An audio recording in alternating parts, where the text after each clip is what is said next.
প্রিয় দর্শক, আপনারা যে যেখানে আছেন সকলকে প্রীতি ও শুভেচ্ছা জানিয়ে আমি নিউ ইয়র্ক থেকে রতন তালুকদার লাইভ শুরু করছি। আজকে অত্যন্ত বেদনাদায়ক। আপনারা নিশ্চয়ই এর মাঝে জানেন যে বাংলাদেশের তরুণ সম্ভাবনাময় একজন নেতা শরীফ ওসমান হাদি গতকাল সিঙ্গাপুরে পরলোক গমন করেছেন। দুঃখজনক ঘটনা। আমি তার বিদেহী আত্মার শান্তি কামনা করি, সেই সঙ্গে তার স্ত্রী, তার পরিবারের অন্যান্য সদস্যরা সকলকে সমবেদনা জানাই।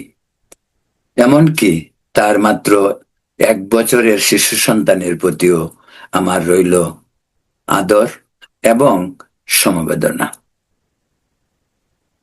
দুঃখজনক, খুবই দুঃখজনক, খুবই বেদনা বিদুর আজকের এই পরিবেশ। কিন্তু গত রাতে আমরা যখন নিউ ইয়র্কে প্রথম খবরটি শুনি, তখন আমাদের সকলকে, দেশের মানুষের মতোই আমাদেরকে ব্যথিত করেছে। কিন্তু পাশাপাশি যে সিনারিও, যে দৃশ্য আমরা আজ দেখতে পাচ্ছি বাংলাদেশে, এটা কোনো অবস্থাতেই কাম্য ছিল না। হাদি একজন বিপ্লবী, বিদ্রোহী, যে ভাষাই বলুন, গণ অভ্যুত্থানে তার বলিষ্ঠ ভূমিকা ছিল। এবং মাত্র 1 সপ্তাহ আগে তাকে হত্যা করার জন্য আতাতীয়রা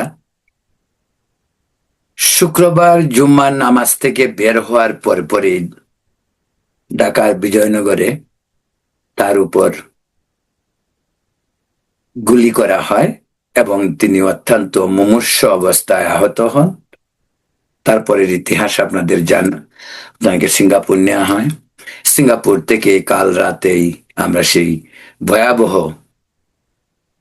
হাদির অন্তিম যাত্রার খবরটি আমাদের কাছে আসে। এবং দেশ এবং প্রবাস, যেখানেই বাঙালির বসবাস, স্বাভাবিকভাবেই মৃত্যু সংবাদ মানুষকে ব্যথিত করে। প্রথা মেনেই বলছি, আমাদের এই সমাজে একটি কথা আছে, সেটা হলো যে মানুষ যখন প্রয়াত হয় তখন তার দোষ গুণ নিয়ে মানুষ খুব একটা কথা বলতে চায় না। গুণটাই বেশি বলা হয়, দোষের কথাগুলি বলা হয় না এবং বলা উচিত না। একজন মানুষ যখন চিরদিনের জন্য চলে যায়, পৃথিবীতে তার ভুল ভ্রান্তি থাকতেই পারে, কিন্তু তাকে ঘিরে অন্যরা যে উন্মাদের মতো আচরণ করতে পারে, এটা তার আত্মার কতটুকু শান্তি হইতে পারে বা তার আত্মার শান্তি কামনায় কতটুকু গ্রহণযোগ্য হতে পারে।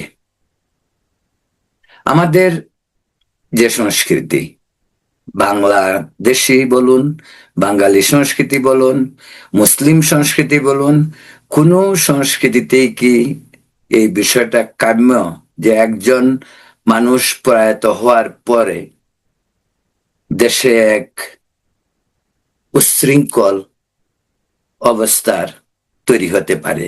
যেমনটি আজকে দেশে আগুন জ্বলছে চারিদিকে, আগুন জ্বলছে পত্রিকা অফিস থেকে শুরু করে 32 নম্বরের সেই ঐতিহাসিক বাড়িটির।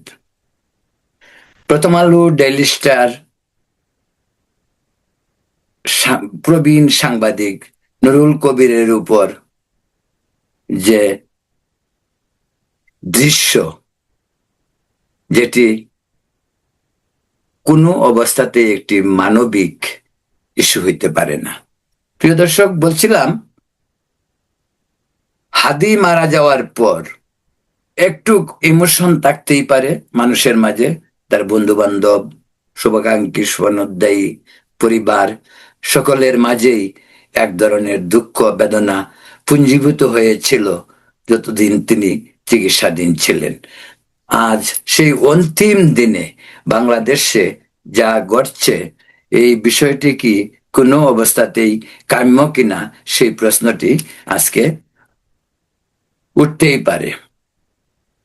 যেভাবে একটি দেশের সরকার আছে কি নাই, এই প্রশ্ন অনেকেই করতে পারে, আমি নিজেও করব। একটি দেশে যদি সরকার থাকে, আইন শৃঙ্খলা থাকে, বাহিনী থাকে, সেখানে এই ধরনের ঘটনা শুধু দুঃখজনকই না, বর্বরতা সঙ্গে তুলনা করা যেতে পারে। এখন পর্যন্ত হাদির দেহ ঢাকায় আসেনি। আজকেই হয়তো ঢাকা আসবে, কালকে হয়তো জানাজার পর তার দাফন হবে। এটাই তো নিয়ম। একজন মানুষ মারা যাওয়ার পর, তার সৎকার হওয়ার পর, তাকে দাফন করার পর তাকে আমরা অন্তিম শান্তির জন্য যে গুড বাই বলি, সেটাই নিয়ম। কিন্তু তাকে ঘিরে যে অতি উৎসাহী কিছু মানুষ যে উন্মাদের মতো আচরণ করছে, সেই আচরণ দেশ, জাতি, আমাদের সমাজ, আমাদের রাষ্ট্র, অনেক কিছুই আমাদের ক্ষতি হতে পারে। আমাদের কিন্তু একটি রাষ্ট্রের একটি অন্তর্বর্তীকালীন সরকার রয়েছে, সরকার এসব চেয়ে চেয়ে দেখছে। এখন যদি একজন প্রশ্ন করে যে আজকে যা হচ্ছে তা সরকারের ইশারায় হচ্ছে, সরকারের ইঙ্গিতেই হচ্ছে, এটা এমন নয় তো যে নির্বাচনকে পেঁচানোর একটি বাহানা কিন্তু বিগিনিং থেকে চলছে। আমি আপনাদেরকে একটা কথা বলি, এই সরকার দেখবেন এখনো, যেমন কালকেও ডক্টর ইউনূস জাতির উদ্দেশ্যে ভাষণ দিলেন, খুব সুন্দর সুন্দর কথা বলেন। এই ভাষণে কিন্তু আমাদের পেট ভরে না। উনি এরকম ভাষণ বহুদিক যাবতীয় দিচ্ছে। নির্বাচন নিয়েও সুন্দর সুন্দর কথা বলছে। এই যে নির্বাচন মানে, আর নির্বাচন হওয়ার আর কোনো বিঘ্ন নাই, দেশে একেবারে শান্তির সুবাতাস বসছে। নির্বাচন হবে, যে কোনো মুহূর্তে নির্বাচন হবে। বিশ্বে এর আগে এমন নির্বাচন আর হয়নি। এটিগুলি তো ডক্টর ইউনূস এবং তার চারপাশে গারা যে সিন্ডিকেট, তারা কিন্তু এগুলি বলছে। কোনো অবস্থাতে একজন বলতে পারবে না যে সরকার নির্বাচন দেওয়ার সদিচ্ছা নেই। তো এইটাই কিন্তু এক ধরনের বাহানা, এটাই কিন্তু এক ধরনের ধান্দাবাজি। মানুষকে, রাজনৈতিক দলগুলিকে বোঝানো হচ্ছে নির্বাচন হবে, আপনারা ঝাঁপিয়ে পড়ুন, নির্বাচন পিসফুল হবে, সবকিছু হবে। কিন্তু আসলে ওরা নির্বাচন দিতে চায় না, ওরা আরো দীর্ঘদিন ক্ষমতায় থাকতে চায়। এজন্যই এই হাদি ইস্যুকে বলির পাঠা বানিয়ে তারা আজকে এই সমস্ত কর্মকাণ্ড সারা দেশে করছে। আচ্ছা ভাই, বলুন আপনারা একটি বিষয়। সেই বিষয়টি হলো, হাদিকে যখন জুম্মার নামাজের পর শুট করা হলো, তার কিছুক্ষণের মধ্যে কি আলোচনা শুরু হয়ে গেল। মির্জা আব্বাস, তারপরে আপনার ওই যে সে কি জানি সাদিক, ওই যে ডাকসুর বিপি সাদিক কায়েম, কি বলা হলো, ঢাকা ৮ মির্জা আব্বাস বিএনপির হেভিওয়েট প্রার্থী মির্জা আব্বাস করিয়েছেন। এমনও শোনা গেল সাদিক কাইম জামাত থেকে তিনি আসনে লড়বেন বলে আত্মকলহ, তাকে হত্যা করা হয়েছে, এরকম কথাও বলা হলো। সাদিক কায়েমের ছবি জানানো, হয়তো ইয়াই দিয়া বানানো ছবি, ওই যে কিলার তার সাথে, এইগুলিও প্রচার করা হলো। এইগুলি চললো কিন্তু ১০-১২ ঘন্টা। আর এদিকে যে আতাতীয়, যে খুন করেছে, তার জন্য কিন্তু যথেষ্ট সময় পালিয়ে যাওয়ার। বাংলাদেশের গোয়েন্দা, বাংলাদেশের যে পুলিশ, র্যাব, তারা তো এর চেয়ে অনেক কোনো আসামিকে দ্রুত ধরে ফেলে। কিন্তু ওই ব্যাপারে ধরা হলো না কেন? কেন তাকে ওই সমস্ত কথাবার্তা বলে, মির্জা আব্বাসের নাম বলে, সাদিক কায়েমের নাম বলে, ভারতের দোষ দিয়ে এই সমস্ত জলগুলা করা হলো? তারপর এটার অর্থ হইল যে এই সময়টুকুর মাঝে সে যেন চলে যেতে পারে, এবং তাই হয়েছে। সে চলে গেছে, ধরতে পারেনি। সে নাকি আমার বাড়ি ময়মনসিংহ, নেত্রকোনা। ওই এলাকাটা সম্পর্কে আমার ভালো ভালো আইডিয়া। ঢাকা থেকে হার্ডলি হালুয়াঘাট পর্যন্ত যেতে আজকালের যে যোগাযোগ ব্যবস্থা, সময় লাগতে পারে 4-5 ঘন্টা। তার স্বাভাবিকভাবে সে 4-5 ঘন্টার মধ্যে মানে সীমান্তে যেতে পারে। আচ্ছা, ধরা যাক সে হালুয়াঘাট দিয়ে যায়নি, ধরা যাক সে বাগেরহাট দিয়ে গিয়েছে, বা ধরা যাক সে চাঁপাই নবাবগঞ্জ দিয়ে গিয়েছে, ঠাকুরগাঁ দিয়ে গিয়েছে।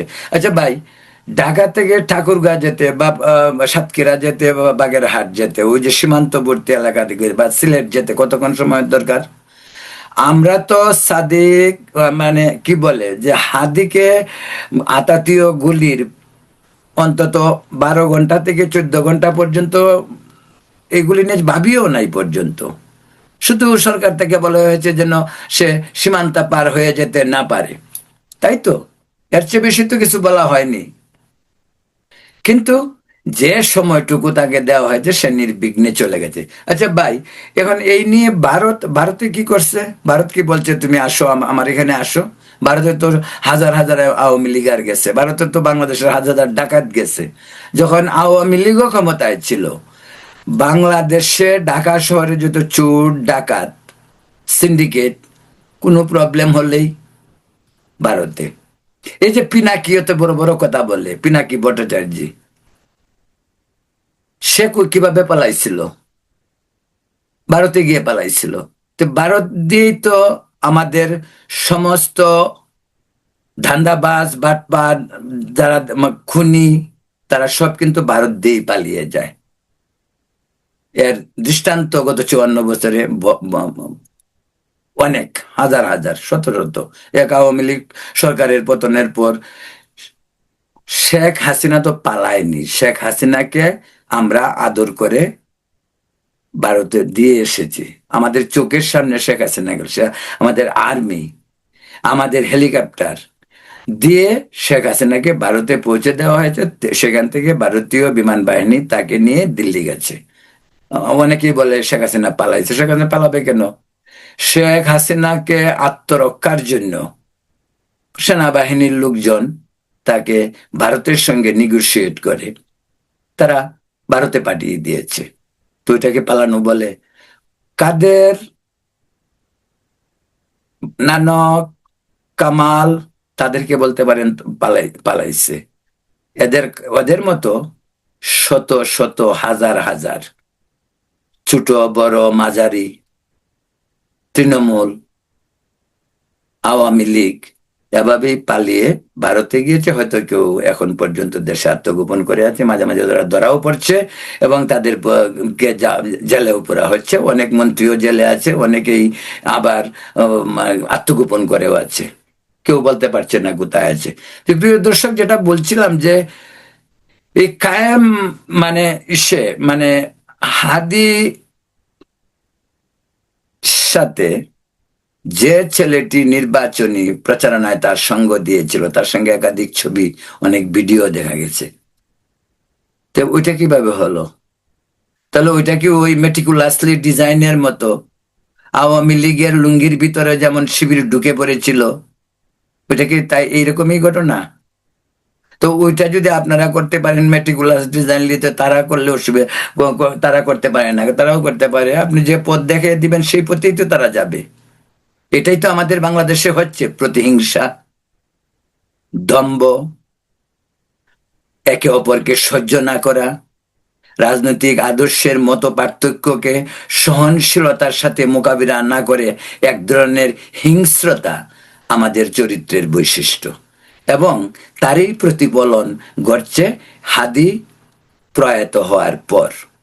এবং আমি যদি বলি বা অন্য কেউ বলে, অলরেডি ঢাকাতে ওই নিয়ে আলোচনা হচ্ছে, তো হাদি কি বলির পাঠা যে নির্বাচন পিছাতে হবে, হাদিকে বলি দিতে হবে? তারেক রহমান দেশে আসতে পারবে না, হাদিকে বলি দিতে হবে। আর এখন যে হাদি নিয়ে যে মায়া কান্না যারা করতেছে, এটা তো মায়া কান্নাও হইতে পারে। যে কান্না বুক বাসাচ্ছে, ভারতকে গালি দিচ্ছে, সেই কান্না, এগুলি তো নাটকও হইতে পারে। এগুলি তো আজকাল লোক বলা শুরু করছে, এগুলি নাটকও তো হইতে পারে নাকি? এমন এমন কি হচ্ছে না? সরকারের এই একটি তত্ত্বাবধায়ক সরকার, আমাদের দেশে কোনো সরকার আছে বলে কোনো মনে হয়? আমরা হায়ার করে বিদেশ থেকে নোবেল বিজয়ী একজনকে এনে সরকারে বসিয়েছি, আর কতগুলি পোলাপান যারা নাকি বিপ্লব করেছে, তারা বিপ্লব করেছে, তাদেরকে আমরা দীর্ঘদিন স্মরণ রাখবো। কিন্তু তাদের আচরণ, তাদের কথাবার্তা, সমস্ত কি মনে হয় যেন দেশটা মঘের মুল্লুক? এই যে মব লিঞ্চিং থেকে শুরু করে যখন তখন মানুষ, এখন পর্যন্ত ডক্টর ইউনূসের আমলে, হাদি তো সর্বশেষ নয়, এখন পর্যন্ত ডক্টর ইউনূস সরকার গঠন করার পর আমাদের দেশে খুন হয়েছে 1,000 উপরে, নদীতে, ডুবায়, জঙ্গলে, রাস্তায় পাথর মেরে মারা, এ সমস্ত ঘটনাগুলি আপনারা নিশ্চয়ই জানেন। তো হাদি তো একটা সিম্বল। হাদি ছিল আন্দোলনের প্রথম সারির তরুণ একজন ছাত্রনেতা। স্বাভাবিকভাবেই তার কে যেহেতু মানুষের জানে চেনে, তার বিপ্লবী ভূমিকার জন্য অনেক ভিন্ন মত আছে। তার ভূমিকার জন্য ভিন্ন মত আগেই বলছি যে একজন লোক মারা গেছে, এই এই পর্যায়ে আমাদের যে প্রথা, সেই প্রথাটা আমি মানতে চাই। একজন প্রয়াত হয়েছেন, তাকে নিয়ে আমি সমালোচনা করতে চাই না এবং করবো না। এই শিক্ষা আমার নাই, এই শিক্ষা আমি কাউকে বলি না যে সেটা করতে হবে। তবে আমি মনে করি তার আত্মার শান্তি কামনাই এখন কাম্য হইতে পারে। কিন্তু প্রশ্ন হইল, পাশাপাশি এই যে প্রথম আলোতে আগুন, ডেইলি স্টারে আগুন, নুরুল কবিরের উপর আক্রমণ, 32 নম্বর, এগুলি কিসের লক্ষণ? এমনও তো হয়েছে শুনলাম। আহ, আমি অবাক হলাম, কতগুলি ভিডিও ক্লিপ, আজকাল তো সবকিছুই দেখা যায়। আজকাল তো খবর দেখার জন্য টেলিভিশনের মুখ রাখতে হয় না, ইউটিউবে মুখ রাখতে হয় না। ইউটিউবে, ফেসবুকে যে সমস্ত ক্লিপ আসে, এগুলো কিন্তু সাধারণ মানুষ, সাধারণ আমাদের যুবকরা, তারাই কিন্তু এগুলি পোস্ট করে। ওইখান থেকেই দেখা যায় যে দেশের অবস্থা কোন পর্যায়ে গিয়েছে। আরো একটি ঘটনা আপনাদেরকে বলি, যেটা অত্যন্ত দুঃখজনক। সংখ্যালঘু ধর্মীয় সম্প্রদায়ের লোকজন এর উপর অত্যাচার, নিপীড়ন, বৈষম্য খুবই গতানুগতিক ব্যাপার। দেশে বিদেশে মানবাধিকার সংস্থাগুলিও নিয়ে কথাবার্তা বলে। দেশে আরেকটি নতুন জিনিস অ্যাড হয়েছে গত 5, 7, 10 বছর যাবত। কত হিন্দু তরুণ যে এর শিকার হয়েছে তার গুণীয়তা নাই। ডিজিটাল নিরাপত্তা আইন নামে এক আইনের মাধ্যমে ধর্মীয় অনুভূতিতে আঘাতের নামে শত শত তরুণদেরকে জেলে রাখা হয়েছে। হাদি মারা যাওয়ার পর আজকেই যে ঘটনা ময়মনসিংহের ভালুকায় ঘটল, একটি কারখানার শ্রমিক দীপুচন্দ্র দাস, তাকে যেভাবে উলঙ্গ করে পিটিয়ে তারপর জ্যান্ত আগুনে পুড়িয়ে হত্যা করা হলো, এমন অমানবিক কি মধ্যযুগের বর্বরতাকে হার মানায় না? আমার তো মনে হয় মধ্যযুগে এরকম হয়নি। এর আগে আপনাদের মনে আছে, কবর থেকে তুলে একজন পীরের লাশ তুলে রাস্তায় পুরানো হয়েছিল। আর আজকে এই দীপু দাসকে যেভাবে করা হলো, কি অপরাধটা কি? ধর্মীয় অনুভূতিতে আঘাত। কিসের ধর্মীয় অনুভূতিতে আঘাত? ধর্মীয় অনুভূতির আঘাতের কেসগুলি আমরা অনেকগুলি দেখেছি, যেগুলি অন্যেরা করে আর আরেকজনকে ফাঁসানো হয়। ওটা ওই কুমিল্লার যে নানুয়ার দিঘির যে দুর্গাপূজার হনুমানের পায়ের নিচে পবিত্র কোরআন শরীফ রাখা, পরে দেখা গেল কোরআন শরীফ কে রাখছে? যে কোরআন শরীফকে হেফাজত করার মালিক ইকবাল, সেই ইকবাল রেখেছে, কোনো হিন্দু রাখেনি। যে এই সমস্ত দৃষ্টান্ত আমাদের দেশে অনেক, আমি তো ভিডিওতে এগুলি বললে সংখ্যালঘুদের কথা বললে অনেক কিছু বলতে হবে, তো সেটা আমার অন্য ভিডিও আছে, আপনারা নিশ্চয়ই দেখবেন। কিন্তু এই যে বর্বরতা, এই বর্বরতা কি কোনো সিভিলাইজ জাতি আজকে একবিংশ শতাব্দীর এই টেকনোলজির সুপার হাইওয়ের যুগে হইল জিনিসটা? কোথায় কোথায় মেরে ফেলবো, কেটে ফেলবে, কোথায় কোথায় ভারত, কোথায় কোথায় আওয়ামী লীগ, কোথায় কোথায় শেখ হাসিনার দালাল, এইগুলো। আজকে আমি যদি একটু বাস্তবতার নিরিখেও যদি আপনি আওয়ামী লীগের ফেভারে কথা বলেন, যেটা বাংলাদেশের অনেক সাংবাদিকরাই বলে, কদিন আগে তো আনিস আলমগীরকে ঢুকানো হলো, তাহলেই আওয়ামী টেক, তারপরে ফ্যাসিস, তারপরে আওয়ামী লীগ। আর আমি তো হিন্দু, হিন্দু হলে তো আরো জোর পাওয়া যায়, রড দালাল, ভারতের দালাল। অথচ এই আওয়ামী লীগ যখন ক্ষমতায় ছিল, আমরা আওয়ামী লীগের সমালোচনা করেছি, আওয়ামী লীগের সমালোচনা আমরা এখনো করি। আওয়ামী লীগ দেশকে শুধু ডুবায়নি, আওয়ামী লীগ আমাদের জাতীয় চরিত্র পর্যন্ত নষ্ট করেছে। কিন্তু এখন আওয়ামী লীগ নেই। আজকে ওই হাদিকে মারা হলো, আওয়ামী লীগের কথা বলা হয়েছে। ভাই আওয়ামী লীগ করবেন কেন? আওয়ামী লীগ তো দৌড় ওই বেছেন, আর আওয়ামী লীগ ওই হাদিকে মারতে যাবে কি কারণে? আওয়ামী লীগ তো মারতে গেলে আরো বড় বড় কাউকে মারতে যাবে, আর তা মারবে কোথেকে? তারা কোথায়? তার দেশেই নাই, ওরা তো দেশের বাইরে। আজকে দেখেন আওয়ামী লীগকে আপনারা কোথায় খুঁজে পাবেন? আওয়ামী লীগের একজন তৃণমূল নেতাও পর্যন্ত বেরে, আমরা তো বাইরে থাকলেও দেশের খবর টবর রাখি, আমাদের সঙ্গে দেশের তো প্রতিদিন যোগাযোগ হয়, প্রতিদিন কথা হয়। এখন তারেক রহমান আসবেন, নির্বাচন হবেই, এটা হলো ডক্টর ইউনূসের কথা, কিন্তু নির্বাচন হওয়ার লক্ষণ কি আপনারা দেখতেছেন? তারেক রহমান, ওরা ভাবছিল বয়ে বুধে তারেক রহমান আসবে না, এখন যেহেতু দেখছে তারেক রহমান 25 তারিখে আসবে, তারেক রহমান তো এতদিন আসবো, আজ আসবো, কাল আসবো, পরশু আসবে, এই যে বাঘ আসার গল্পের মতো, উনি আসেন না। তো এখন যেহেতু তিনি সত্যি সত্যি আসবেন, 25 তারিখে ওনার মেয়েকে নিয়ে তিনি যাবেন লন্ডনে, তিনি অলরেডি বিদায়ও নিয়েছেন, তিনি লন্ডন সুন্দর কথা বলেছেন, যে তিনি বলেছেন কি, যে এয়ারপোর্টে আপনারা যাবেন না, দেশের ভাবমূর্তি নষ্ট হবে, বেরিয়ে ভালো। আপনি ভালো কথা উনি বলেছেন, কিন্তু তিনি কিন্তু ঢাকায় তার নেতাদেরকে বলেন নাই যে আপনাদের কোটি কোটি লোক ঢাকা আসার দরকার নাই। ঢাকায় তারা ওইদিকে ট্রেন ভাড়া করা হচ্ছে, বাস ভাড়া করা হচ্ছে, মানে দুনিয়ার মানে যত এলাহি কাণ্ড যেটা শুরু হয়েছে ঢাকাতে। মানে আচ্ছা ভাই, একজন নেতা বিদেশ থেকে দেশে যাবে, তার জন্য 1 কোটি লোক ঢাকা আসতে হবে কেন? কি কারণে? এই 1 কোটি, what does it make a difference? 1 কোটি লোক আসলো, 2 কোটি লোক আসলো, তাতে তারেক রহমানের কি হবে? তারেক রহমান যে দলের প্রধান, সে দলের প্রধানেই থাকবেন।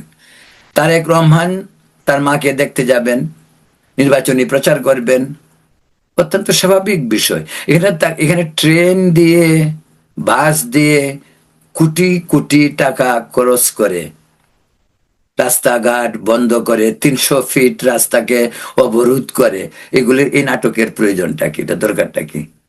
ঘরের ছেলে ঘরে যাবে। তারেক রহমান বাংলাদেশের ছেলে, বাংলাদেশের একটি বৃহত্তম রাজনৈতিক দলের তিনি প্রধান ব্যক্তি, যেহেতু তার মা বেগম খালেদা জিয়া তিনি অসুস্থ, স্বাভাবিকভাবেই ওনার তো আরো আগেই যাওয়ার দরকার ছিল। তো বলবো তারেক রহমানের, তারেক রহমান 5 তারিখ শেখ হাসিনা গেলে 6 তারিখ যায় নাই কেন?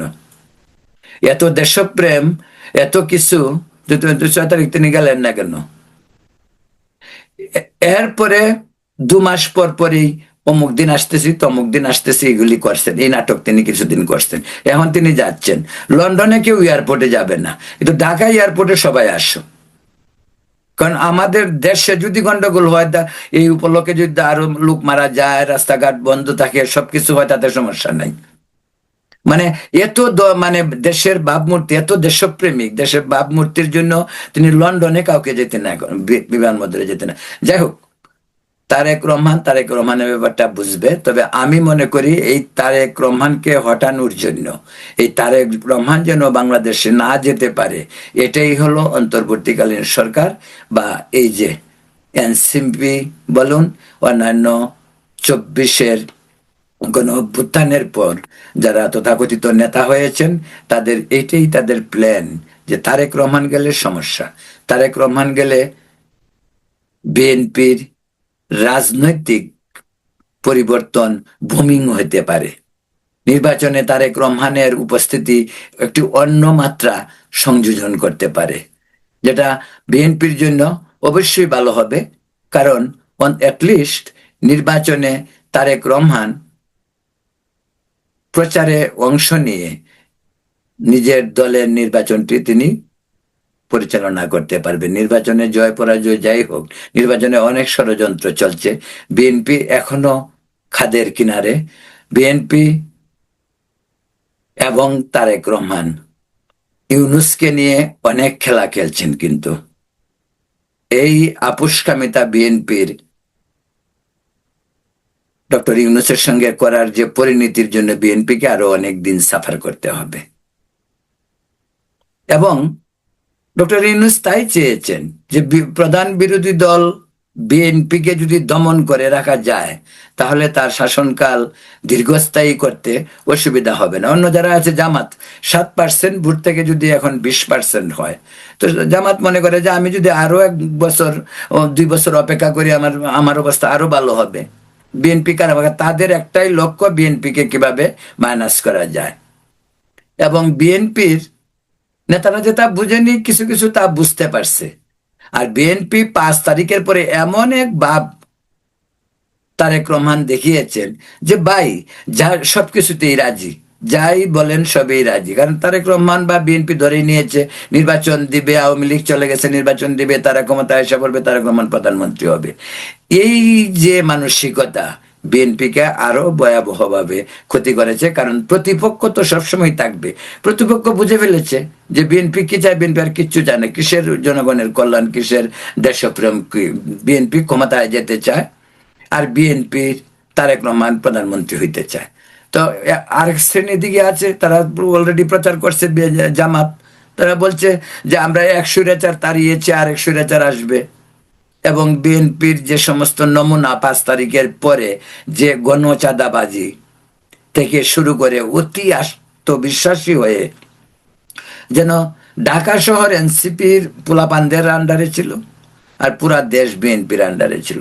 তো বাংলাদেশের পার্লামেন্টে যারা 300 এমপি হয়ে আসেন, তারা সবাইকে ঢাকা শহরের, হয়তো গ্রাম থেকে আসবে।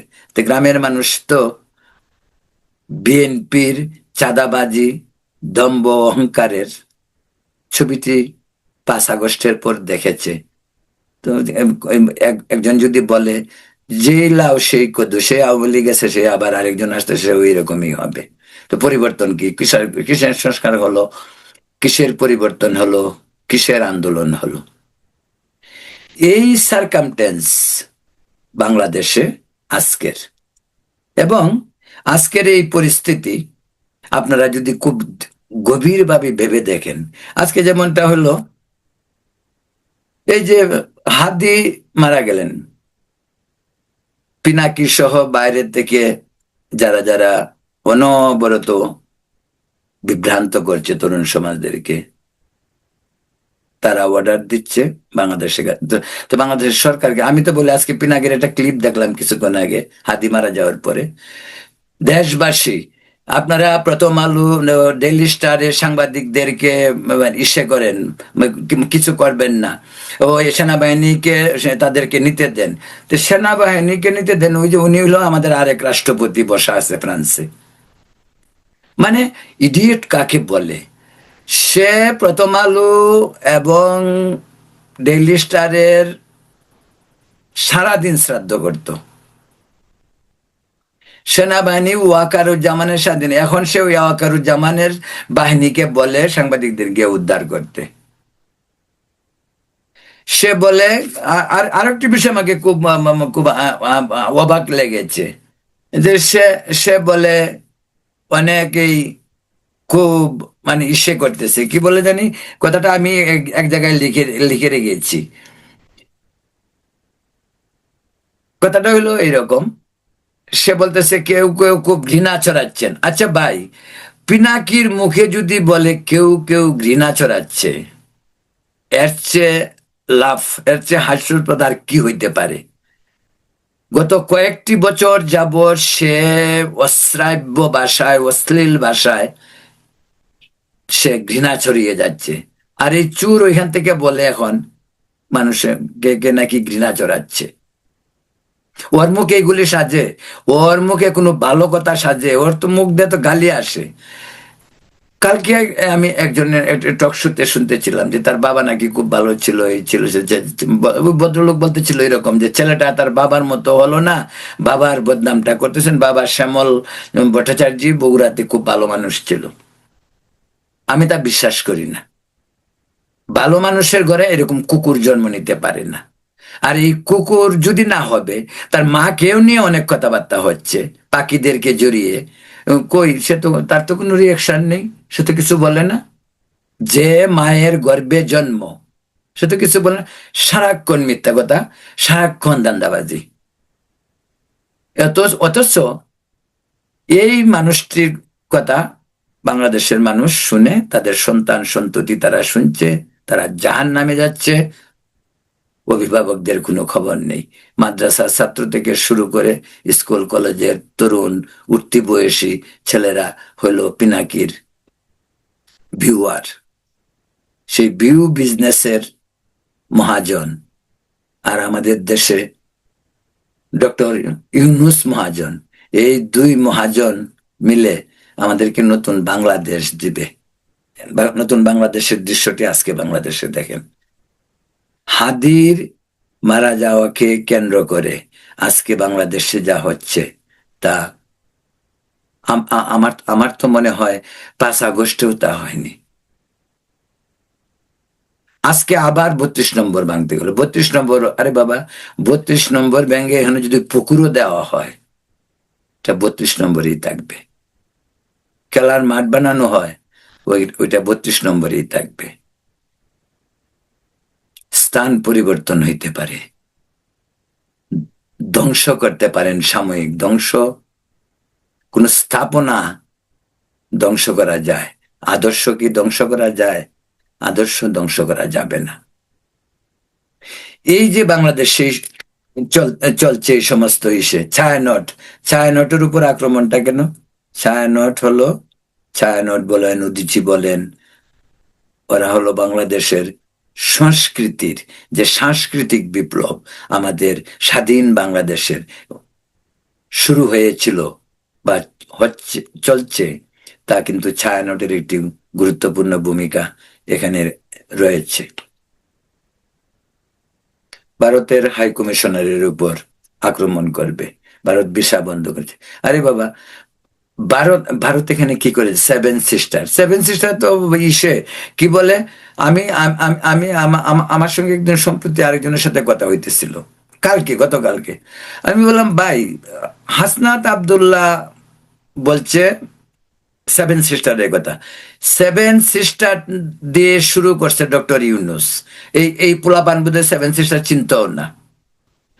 ইউনুস যখন প্যারিস থেকে 8 তারিখে বাংলাদেশে আসে, তখন প্যারিস এয়ারপোর্টে সাংবাদিকদের 7 সিস্টারের কথা বলেছে, তারপর চায়না গিয়ে বলেছে, তারপর পাকিস্তানি যারা আসছে তাদের সাথে আলাপ করেছে, তাদেরকে নিয়ে ওই লালমনিরহাট যেটা এয়ারপোর্ট আছে সেখানে গেছে, সেখানেও বলেছে। তো এগুলি তো ইউনুস সব উস্কিয়ে দিয়েছে ইউনুস। কারণ তার তো এই দেশে থাকতে হবে না, সে তো এখান থেকে চলে যাবে। সে তো মুসলমানও না, ধর্ম ছেড়ে দিয়েছিল। তার তার যে মেয়ে ওইখানে আছে, ওরা ওরা ওরা ওরা বিলাসী ঐশ্বর্য প্রাচুর্যের মাঝে জীবন। আরেক মেয়ে এখানে আছে ব্রডওয়েতে, না যেটা ড্যান্স করে, সেটা প্রায় উলঙ্গ ড্যান্স করে ইয়েতে, ব্রডওয়েতে, নিউ ইয়র্কে। তো ওরা তো মুসলিম নয়, কেউ দেখেনি এর আগে তাকে নামাজ পড়তে। রাশান মেয়ে বিয়ে করে সে একবার ইসলাম ধর্ম ত্যাগও করছে। ওই যে পিনাকির মতন ইয়ে মুসলমান হয়েছে। পিনাকি দেখেন না, মুসলমান মুসলমান, তার নাম ঠিক আছে পিনাকি ভট্টাচার্য। তারপর সে সে করে নাই, মুসলমানই করায় নাই। আমাকে একজনে বলতেছিল ফান করে যে মুসলমানে কি করবে, 3 ইঞ্চি থেকে 1 ইঞ্চি কেটে দিলে তার কি রইলো, থাকবেটা কি? এগুলি ফানি আসলে বিষয়। তো এই যদি অবস্থা হয় দেশের, আজকে অবাক হলাম যে ছোট ছোট বাচ্চা, বয়স হার্ডলি কত, হার্ডলি মানে কত কত হইতে পারে, 15, 20, 16, 17, 18, এই যে প্রথম আলো গিয়ে ভাঙতেছিল বা ডেইলি স্টারে আগুন দিতেছিল, তার মধ্যে মোল্লা ছেলেগুলি, মাদ্রাসার ছেলেবেলেও আছে। এটাই কি ধর্ম শিক্ষা? মাদ্রাসায় কি এটাই শিক্ষা দেওয়া হয়? মাদ্রাসাতে তো ইসলাম, শান্তির ধর্ম, পবিত্র ধর্ম গ্রন্থ, কোরআন হাদিস তো শিক্ষা দেওয়া হয়। এই শিক্ষা, যে শিক্ষা গিয়ে লাঠি সুটা রড নিয়ে গিয়ে এরকম করে অফিসে আক্রমণ, সাংবাদিকদের উপর আক্রমণ, এই এই কি শিক্ষা আমাদের মাদ্রাসাগুলিতে দেওয়া হয়? ওয়াজে না হয় গালিগালাজ, যে হিন্দুদেরকে গালিগালাজ করলে কিছু আসে যায় না, হিন্দুরা তো মেনটেন করে না। কৃষ্ণ, দুর্গা, কালীরে সারাদিনেই বাংলাদেশের ওয়াজে গালিগালাজ করা হয়। হিন্দুরা কি কেউ রাস্তায় নেমে বলছে যে আমাদেরকে গালিগালাজ করা হচ্ছে কেন? দেবদেবী ইসলাম ধর্মে গালিগালাজ করলে তো ওই যে দীপু দাসের মতো, সে তো গালিগালাজ করেও নাই, কাল্পনিক ভাবে ওদেরকে ফাঁসানো হয়। হয়তো কোনো কারণে একটা কারখানার শ্রমিক ছেলেটাকে উলঙ্গ করে পিটিয়ে জ্যান্ত আগুনে পোড়ানো হলো। এই হইল ডক্টর ইউনূসের নতুন বাংলাদেশ। এখন সে কি বলে, প্রথম আলোর মতিউর রহমান আর মাহফুজ আনাম ডেইলি স্টারের নুরুল কবির, তাদেরকে বলি যে উপর দিকে থুতু দিলে নিজের উপর পড়ে। আপনারা বহুত নাটক করেছেন, বহুত নাটক করেছে। আমি কিছুদিন আগে প্রথম আলোকে নিয়ে একটি জরিপের পরে একটি ইসে করেছিলাম, মানে একটি এপিসোড তৈরি করেছিলাম। আমার ওই ভিডিওটা প্রায় 1.5 লাখ লোকে দেখছে। আপনারা ইচ্ছা করলে আমার ফেসবুকে গিয়ে দেখতে পারেন। এই মতিউর রহমানরা এই চুরেরে কয় চুরি করো, আর যে ভালো মানুষ তাকে বলে যে সজাগ থেকো। এখন এইবার আজকে ধরা খাইছে ওরা, আজকে ওরা কিছুটা বুঝতে পারছে, তা আরো ধরা খাবে, ওরা আরো ধরা খাবে। কিন্তু আমার কাছে দুঃখ লাগে যে ওরা ধরা খাইছে, কিন্তু একটা ইলেকশন হচ্ছে, ইলেকশনটা হোক, তারপরে বিএনপি ক্ষমতায় আসতে চায়, তারেক রহমান ক্ষমতায় আসুক, তারপর দেখি দেশে কি হয়। জামাত বিরোধী দলে বসুক, বা জামাত ক্ষমতায় আসুক, বিএনপি বিরোধী দলে বসুক, জনগণের ভোট তো ইউ নেভার নো। আমরা একটা অনুমানমূলক বলি, যেহেতু বিএনপি বড় দল, সেই নির্বাচন হলে হয়তো বিএনপি আসবে, কেমন তো হইতে পারে 91 হইতে পারে। আওয়ামী লীগ ক্ষমতায় আসতেছে, দেখা গেল বিএনপি ক্ষমতায় আসছে, এটাই তো বাস্তবতা। কারণ জনগণের রায় কোন দিকে যাবে ইউ নেভার নো, ওইটা হইতে পারে। তো এখন আসুন ভারতের যে ইয়ে, ভারত ভিসা বন্ধ করেছে। ভাই, আমরা ভারতের সব খাবো, খাইতে খুব মজা লাগে। কুরবানির গরুও ভারত থেকে আসবে, গরু আসবে, ডিম আসবে, চিনি আসবে, সব আসবে, বিদ্যুৎ আসবে, সব আমরা উপভোগ করব। কিন্তু ভারত ভালো না। ভারতের সঙ্গে আমার প্রেমও করব আমরা। এই কলকাতায় দেখবো হাজার হাজার টন ইলিশ মাছ পাঠানো হয়েছিল গত দুর্গাপূজায়। মোদি মোদি দাদারে আমও পাঠানো হয়েছে, ইউনুস ভাইয়ে আম পাঠাইছিল, তাতে কোনো সমস্যা নাই। বাংলাদেশে ইলিশ যেটা 10 টাকা, মানে 25 টাকা, কলকাতায় সেই ইলিশের দাম 15 টাকা। এত প্রেম আমাদের ভারতের সঙ্গে। ভারতের জিনিসগুলি খেতেও খুব মজা লাগে। চিকিৎসা করতে যাইতে হইব, বাচ্চাদেরকে পড়াইতে যাইতে হবে, সবকিছুর জন্য ভারতের কাছে যাব। কিন্তু ভারত ভালো না, ভারতকে জ্বালাই দিতে হবে। তো ভারতকে জ্বালাই দিতে হলে মৌলানা ভাসানী একটা চমৎকার কথা বলছিল। এই কথাটা মৌলানা ভাসানী অনেক ভারত বিরোধী কথাবার্তা বলছিলেন, কিন্তু মৌলানা ভাসানী কিন্তু আমার নিজের কানে না শুনলে আমি বিশ্বাস করতাম না। মৌলানা ভাসানী কিন্তু এইটাও বলেছিলেন যে ভারত চারিদিক দিয়ে আমাদের প্রতিবেশী। এই বিষয়টাও আমাদের মননে মগজে বিষয়টা রাখতে হবে। কিন্তু এই মৌলানা ভাসানী আবার লং মার্চও করেছেন, ভারতের বিরোধিতাও করেছেন প্রচন্ড। মুক্তিযুদ্ধে তিনি ভারতেও ছিলেন। যাই হোক, এই যে আজকে যারা যে পোলাপানগুলি কিছু ছিল না, আমার আর এই পোলাপানের কথা মনে হইলো আমার আমার এক জায়গাতে আবার একটু হাসিও পায়। এই যে আমাদের ফজলুর রহমান সাহেব, বিএনপির নেতা, উনি বলছেন এই যে এদের ভারী ঘর দেখো, ওরা কোত্থেকে আসছে। বাপদাদা হয়তো রিক্সাওয়ালা ছিল, কোনো হিন্দু জমিদার বাড়ির চাকর বাকর আসছিল, এদের পোলাপান হইলো বিপ্লবের নেতা। এদের বাড়িতে দেখো, বাড়িতে বেড়া আছে, চাল নাই, দরজা আছে, জানালা নাই। ওই পরিবেশ থেকে আসা পোলাপান, এরা কি বুঝবে? এই যে হাসনাত আব্দুল্লাহ যে সমস্ত কথাবার্তা বলে, আরে বাবা যাও না দিল্লিতে, এখানে বসে রয়েছে কেন? আগুন লাগাইতে তো দিল্লি যাইতে হবে, যাও বর্ডার পর্যন্ত যাও, গিয়ে দেখো কি হয় এখানে। তোমরা তো খুব শক্তিশালী, বিপ্লবী, ভারতে যাও, বর্ডার পর্যন্ত যাও। বাবা গোপালগঞ্জ থেকেই তোমরা আত্মরক্ষা করছো, মানুষে দেখছে না? ট্যাঙ্কির ভিতর দিয়ে আসতে হয়েছে। গোপালগঞ্জটা কি ভারতে?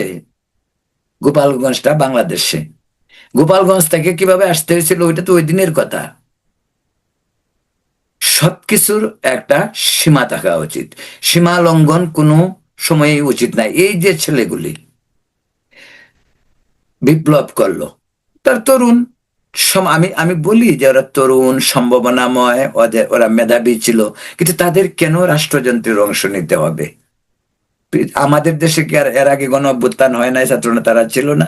90-এ গণ অভ্যুত্থান হয় না? বিএনপি আওয়ামী লীগ কোন ছাত্র নেতাকে মন্ত্রী বানাইছিল?